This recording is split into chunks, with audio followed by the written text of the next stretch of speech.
Patuloy ang maigpit na inspeksyon ng Santiago City Environment and Natural Resources Office sa mga establishmento sa Santiago City para sa maayos na pagpapatupad ng waste segregation. Sa panayam ng Bombo Radio Kawayan kay Sendro Mario de Guzman II, sinabi niya na ang regular nilang sinusuri ang pagsunod ng mga negosyo sa tamang segregation ng kanilang mga basura.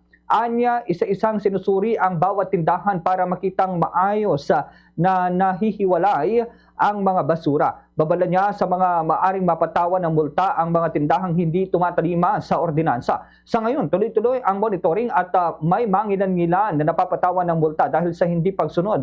Gayunman, tiniyak niyang nabibigyan ng sapat na oras ng mga ito para makapagpaliwanag.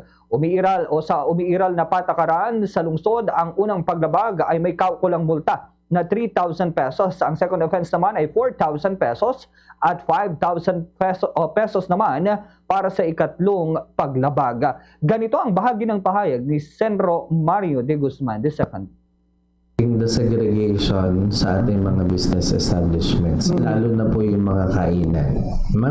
Pag pumasok po kami ng isang malaking establishmento, halimbawa sa mall, iisa-isahin po namin ang mga tindahan dyan, checkin po namin yung segregation nila. Kung hindi po kayo nagsesegregate, maaari din po kayong matiketa. Yes po, sir. Yun. Dire-diretso naman po yun, hindi naman